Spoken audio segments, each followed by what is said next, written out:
جانتے ہیں کہ سپریم کورٹ میں آصف علی زرداری نے 11 سال کا بطور پریزیڈنٹ ایک پریزیڈنشل ریفرنس آئین کی آرٹیکل 186 کے تحت دائر کیا تھا، جس میں سابق پرائم منسٹر ذوالفقار علی بھٹو کی پھانسی کے فیصلہ کے متعلق رائے مانگی تھی اور اس کو ری وزٹ کرنے کی بابت ہے۔ سپریم کورٹ نے صدارتی ریفرنس کو سماعت کے لیے مقرر کر دیا ہے، جس کو 9 رکنی ججز صاحبان سپریم کورٹ کے چیف جسٹس قاضی فائز عیسی کی سربراہی میں سماعت کریں گے۔ آج ہم ویڈیو میں بھٹو کیس کے واقعات کی بابت بات کریں گے اور دوسری ویڈیو میں کیس لا، شہادت اور ڈیفنس اور ٹرائل کی پروسیڈنگ کی بات ہوگی۔ یہ فیصلہ جو سپریم کورٹ کی ہسٹری میں لانگسٹ فیصلہ ہے۔ واضح رہے کہ آج 44 سال بعد بھی people party chairman Zulfiqar Ali Bhutto کی پھانسی کو ایک عدالتی قتل کہتی ہے۔ آج تاریخ اوراق کو اگر پلٹا جائے تو وزیر اعظم ذوالفقار علی بھٹو کی کیس کی روداد کیا ہے؟ آج سے 47 سال قبل 10-11 نومبر کی درمیانی رات ایک شب ایک مارک 2 کار لاہور کے علاقہ شادمان کالونی میں ایک گھر کی پارکنگ سے سڑک پر نمودار ہوتی ہے اور اس گاڑی میں 4 لوگ سوار ہیں۔ وہ گاڑی شادمان کالونی سے ماڈل ٹاؤن میں واقع اپنے گھر کی جانب رواں دواں ہیں۔ رات تقریباً 12:30 بجے کا وقت ہوگا۔ نوجوان احمد رضا قصوری اس گاڑی کو ڈرائیو کر رہے ہیں اور ان کے برابر ان کے والد نواب محمد احمد خان فرنٹ سیٹ پر بیٹھے ہوئے ہیں اور اس کی عقبی سیٹ پر احمد خان کی اہلیہ اور سالی موجود ہیں۔ یہ سب لوگ شادمان کالونی میں تحریک استقلال گجرات کے ضلعی صدر بشیر حسین شاہ کی شادی سے واپس ہو رہے تھے۔ جیسے ہی گاڑی شاہ جمال کے راؤنڈ اباؤٹ پر پہنچتی ہے تو اس پر مسلح حملہ ہوتا ہے اور فائرنگ ہوتی ہے۔ کچھ گولیاں گاڑی میں لگتی ہیں۔ احمد رضا قصوری اپنے سر کو نیچے کر کے گاڑی کو آگے کی طرف چلاتے ہیں اور گاڑی آگے بڑھتی ہے۔ اسی دوران ان کے والد ان کے کندھے پر آ کر گرتے ہیں۔ وہ دیکھتے ہیں کہ ان کے سر میں گولیاں لگ چکی ہیں تو وہ ان کو یونائٹڈ کرسچین ہاسپٹل لاہور میں وہاں پہنچاتے ہیں۔ وہاں ان کا سرجن آپریشن کرتا ہے لیکن ان کی ڈیتھ ہو جاتی ہے۔ احمد رضا قصوری تھانہ اشرا لاہور میں قتل کا مقدمہ درج کرواتے ہیں اور وہاں وجہ عناد یہ کہ بتلاتے ہیں کہ ذوالفقار علی بھٹو نے مجھ پر حملہ کروایا ہے جس پر میرے والد قتل ہو گئے۔ اس کے ذمہ دار ان کی منصوبہ بندی کی وجہ سے یہ تمام واقعہ ہوئے۔ نیکسٹ ڈے 11 تاریخ کو پولیس وقوعے کا جا کے اس کو معائنہ کرتی ہے، اس کو ایگزامن کرتی ہے۔ وہاں سے 24 گولیاں خول برآمد ہوتے ہیں۔ فورینسک کے لیے لیبارٹری ان کو بھجوایا جاتا ہے۔ اس کے تجزیے سے معلوم ہوتا ہے کہ یہ 7 mm کے خول ہیں اور یہ چائنا میڈ ہیں۔ پنجاب حکومت ہائی کورٹ کے جج شفیع الرحمان پر مشتمل ایک عدالتی کمیشن تشکیل دیتی ہے جو 20 فروری 1975 کو اپنی رپورٹ جمع کرواتی ہے، لیکن یہ رپورٹ پبلش نہ ہو سکی۔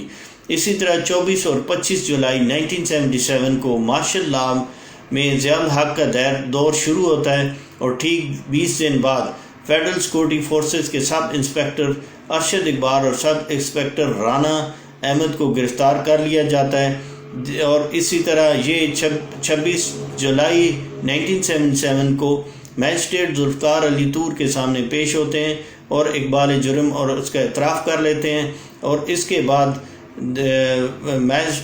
بعد میاں عباس انسپکٹر غلام حسین ملزمان میں شامل ہو جاتے ہیں۔ بعد میں وعدہ معاف گواہ کے طور پر پیش ہوتے ہیں اور مسعود محمود کو مارشل لا کے فوری نفاذ کے بعد گرفتار کر لیا جاتا ہے۔ وہ آپریشن ڈائریکٹر فیڈرل ایجنسی بھی وعدہ معاف گواہ بن جاتا ہے۔ تو وزیر اعظم ذوالفقار علی بھٹو کو کلفٹن سے گرفتار کر لیا جاتا ہے۔ 10 دن کے بعد جسٹس KMA صمدانی نے ضمانت پر ان کو رہا کر دیتے ہیں، جس کے بعد KM صمدانی کو عہدے سے ہٹا دیا جاتا ہے۔ 3 دن بعد بھٹو کو دوبارہ اس کیس میں مارشل لا کے تحت گرفتار کر لیا جاتا ہے۔ اسی دوران ہائی کورٹ میں مولوی مشتاق کو چیف جسٹس کی حیثیت سے مقرر کر دیا جاتا ہے۔ 1979 کو کیس کا نامکمل چلان میجسٹریٹ کی عدالت میں جمع ہوتا ہے اور 13 ستمبر کو اسپیشل پبلک پراسیکیوٹر کی درخواست پر اس کو ہائی کورٹ منتقل کر دیا جاتا ہے۔ 18 ستمبر کو ہائی کورٹ میں داخل کروایا جاتا ہے، جس کا باقاعدہ ٹرائل شروع ہوتا ہے۔ استغاثہ نے 41 گواہان کو پیش کیا اور یہ اس وقت پر ملک کی عدالتی تاریخ کا غالباً پہلا کیس، واحد کیس تھا جس کو ہائی کورٹ میں ٹرائل کیا گیا۔ دوران ٹرائل میاں محمد عباس نے اعترافی بیان سے یہ کہتے ہوئے مکر گیا کہ ان کا بیان پہلا میجسٹریٹ کے سامنے جو ریکارڈ ہوا تھا وہ ایک دباؤ کے تحت ہوا تھا۔ انہوں نے کسی بھی وعدہ ماف گواہ غلام حسین یا فیڈرل سیکورٹی فورسز کے کسی اہلکار کو اس مقصد کے لیے کوئی اسلحہ مہیا کرنے کی ہدایت نہیں دی۔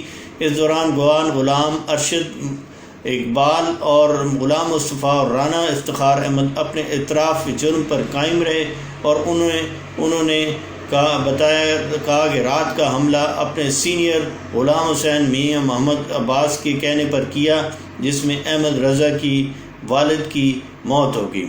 18 مارچ 1978 کو کیس کا فیصلہ سنایا گیا اور اس فیصلے میں قرار دیا گیا کہ ایویڈنس کی روشنی میں ہائی کورٹ کے ججز نے یہ فیصلہ میں کہا کہ ذوالفقار علی بھٹو نے ڈائریکٹر جنرل فیڈرل فورس مسعود محمود کے ساتھ مل کر احمد رضا پر قاتلانہ حملہ کرایا، جس میں ان کے والد احمد خان مارے گئے، تو اس نتیجے میں بھٹو کو پھانسی کی سزا سنا دی گئی۔ ہائی کورٹ کے فیصلہ کے بعد ملزمان نے سپریم کورٹ میں فیصلہ کو چیلنج کیا۔ سپریم کورٹ میں 9 ججز نے کے بینچ پر جو مشتمل تھا، ایک جج 1978 میں ریٹائر ہو گئے اور جبکہ ایک جج کی بیماری کی وجہ سے ان کو رخصت پر بھیج دیا گیا۔ تو یہ فیصلہ جو باقی 7 ججز نے 1979 میں فیصلہ سنایا، یہ ایک ڈیوائیڈڈ ججمنٹ تھی۔ 7 میں سے 4 ججز، جس میں جسٹس انوار الحق، جسٹس کرم الہی، جسٹس محمد اکرم، جسٹس نسیم حسن شاہ نے اپیل کو ریجیکٹ کر دیا اور سزا کو بحال، یعنی جو ٹرائل کورٹ کی ججمنٹ تھی اس کو اپہیلڈ رکھا، اور باقی 3 ججز صاحبان جس میں سستر علی شاہ، دوراب پٹیل اور جسٹس حلیم نے اختلاف کرتے ہوئے بھٹو کو باعزت بری کر دیا۔ تو 1979 میں بھٹو کو پھانسی دے دی گئی اور اسی طرح ضیاء الحق کو ایک مرسی پٹیشن بھی کی گئی جو کہ انہوں نے اس کو ریجیکٹ کیا۔ اس تمام دورانیے میں بھٹو کا جو ٹرائل ہوا اس وقت بھٹو کوٹ لکھپت جیل میں رہے، اور جب اپیل دائر ہوئی تو لاہور سے راولپنڈی ان کو منتقل کر دیا گیا۔ آخری 323 دن راولپنڈی جیل میں وہ رہے۔